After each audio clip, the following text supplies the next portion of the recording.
It was January 2011 when police located the car of Abdul Basir Faisi here on Moore Avenue, just right beside Welland Avenue, a short walk down the street to Mallory Crescent, where Faisi's remains will be found in planters several years later, removed by Toronto police. And today, Toronto police confirming and announcing that Faisi is the 7th alleged murder victim of Bruce McArthur. Abdul Basir Faisi was 42 years old when he disappeared on December 29, 2010. He had last been seen in the area of Church Street and Wellesley Street in Toronto. His vehicle was recovered on Moore Avenue in Toronto, and his family reported him missing shortly afterwards to the Peel Regional Police Service. Abdul Basir Faisi was one of the 3 men whose disappearances were linked through Project Houston. Today, Mr. McArthur was brought back before the courts. He was charged with first-degree murder in relation to Mr. Faisi. McArthur was arrested on January 18th and is also charged with the first-degree murder of Salim Esen, Skandon Avaratham, Andrew Kinsman, Dean Liswick, Majid Kahan, and Sarush Mahmoudi. With today's additional murder charge, police now allege that all 3 men who were part of Project Houston in 2012 were killed by McArthur.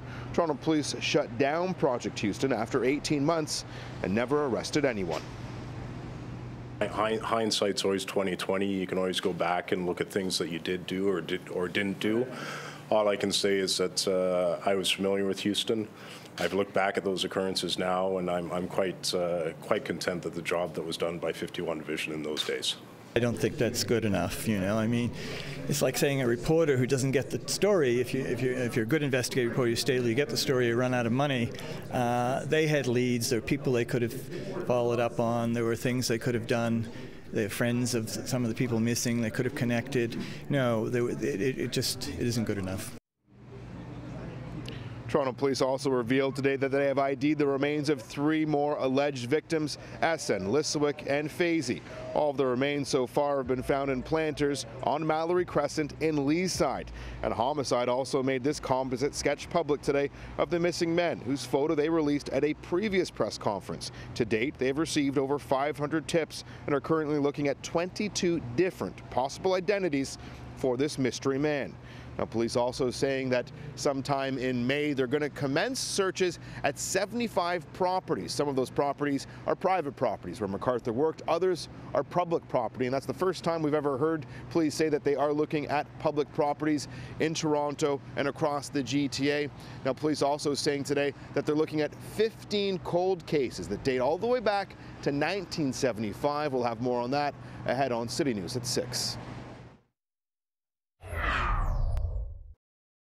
We've gone back into the 70s to look for cold cases. We do have a cold case unit here in the Toronto Police Homicide Squad.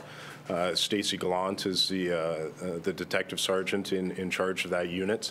And we've asked him to go through outstanding cases and any that may be linked to the gay village or the gay lifestyle, even in the 70s and 80s and 90s, all the way up to 2010. We'd like to know about it, and we've got a team of investigators reviewing those cases.